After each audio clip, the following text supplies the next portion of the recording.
नमस्कार, मैं हूं शिखर दीप और आप देख रहे हैं जीबीएन 24। भारतीय किसान यूनियन चढ़हूनी के किसानों ने आज किसानों की विभिन्न मांगों को लेकर सिरसा के लघु सचिवालय में रोष स्वरूप धरना लगाकर सरकार और प्रशासन के खिलाफ जमकर नारेबाजी की। इसके बाद किसानों के एक प्रतिनिधि मंडल ने सिरसा उपायुक्त से मुलाकात कर उन्हें अपनी मांगों से संबंधित ज्ञापन सौंपा। किसानों ने कहा कि मांगे पूरी होने तक उनका ये संघर्ष जारी रहेगा। वहीं भारतीय किसान यूनियन चढ़हूनी के हिसार जोन के प्रधान सिकंदर रोड़ी ने कहा कि अपनी मांगों का एक मांग पत्र उन्होंने आज सिरसा उपायुक्त को सौंपा है। सिकंदर ने बताया कि 2023 में घग्गर नदी में पानी आने से जो घरों और फसलों का नुकसान हुआ था, उनका मुआवजा अभी तक नहीं मिला है। सिकंदर रोड़ी ने कहा कि शामलात, मुश्तरका जमीन मामले और सिंचाई के लिए पर्याप्त मात्रा में नहरी पानी उपलब्ध करवाने सहित कई मांगे हैं।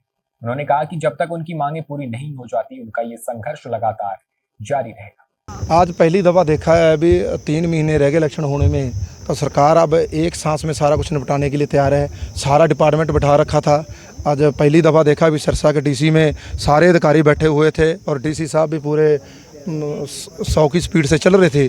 तो डीसी साहब ने जो हमारी मांगे थी उनको याद दिलाया। भी आपका बहुत बहुत धन्यवाद। 2020 का जो 65 करोड़ 258 करोड़ से आपने कम करते करते 65 करोड़ कर दिया है। अगर आप दे दोगे तो डीसी साहब, आप नए हो तो आपका जो हमारी को गिफ्ट होगा कि आप नए आए हो तो आपका धन्यवाद होगा। और दूसरा था 2023 का, उसमें उन्होंने सही जवाब नहीं दिया है। कहते हमने, क्योंकि सरकार ने 15,000 से कम करके 7,000 कर दिया था। और उनको हमने कहा भी पीछे देखिए, जो 2023 में तहस नहस हुआ था, पूरा सरसा जला, सबकी फसलें बर्बाद हो गई थी, उसमें उन्होंने ठोस जवाब नहीं दिया कोई। मेरे हिसाब से 2023 का किसानों को और मजदूरों का, जो पशु पक्षियों का, घरों का, जानवरों का, जो खेतों का नुकसान हुआ था, उसमें मेरे हिसाब से कुछ नहीं देने वाली सरकार 2023 का, जो उनसे बात हुई है। और माइनर को लेकर जो पानी लगातार कम चल रहा है, हमारा किसानों का खेतों में अब जोर चल रहा है, पूरा बिजाई का, धान का लगा रहे हैं, कपास का भी पानी लगा रहे हैं। तो उसमें उन्होंने जरूर एक्शन साहब को कहा है भी इनका पानी पूरा करो जल्द से जल्द। जो और शामलात दे जुल्मा मुस्तरका पे उन्होंने कहा है, जो हमारी मांग थी। बग्गू वाली गाँव में, हमारे हरियाणा में,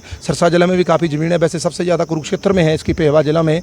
और उसमें उन्होंने कहा भी सुप्रीम कोर्ट से ऑर्डर हो रहे हैं, इस पर स्टे चल रही है, जिसकी लड़ाई सरदार गुरनाम सिंह चढ़हूनी हमारे राष्ट्रीय अध्यक्ष उन्होंने शुरू की थी और जिसमें उन्होंने निरंतर कब्जे भी छुड़वाए हैं।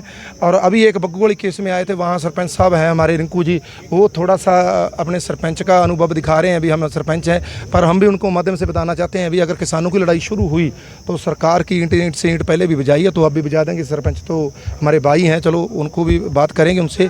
तो उसमें उन्होंने कहा भी सुप्रीम कोर्ट का ऑर्डर है, अभी इस पर कुछ नहीं लागू करेंगे।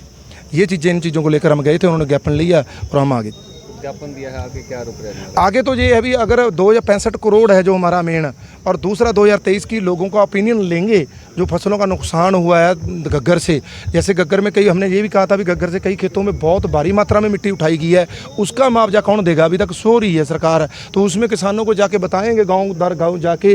नाली बेल्ट है, उसकी खुदाई की डिमांड की थी, उसमें भी कुछ नहीं हुआ। तो इन चीज़ों को लेकर हम 2020 का है 65 करोड़, उस पर तो शायद कुछ ना कुछ एक्शन लेने के लिए तैयार है, पर 2023 का उसमें कुछ दिखाई नहीं दे रहा। उसके लिए हम गाँव में जाएंगे, पर लोगों को समझाएंगे। लोगों ने रिस्पॉन्स दिया तो उसकी लड़ाई हम लड़ेंगे जैसे पहले लड़ते आए हैं। अभी के लिए बस इतना ही। ऐसी ही तमाम खबरों के लिए बने रहे हमारे साथ और देखते रहें जीबीएन 24 न्यूज।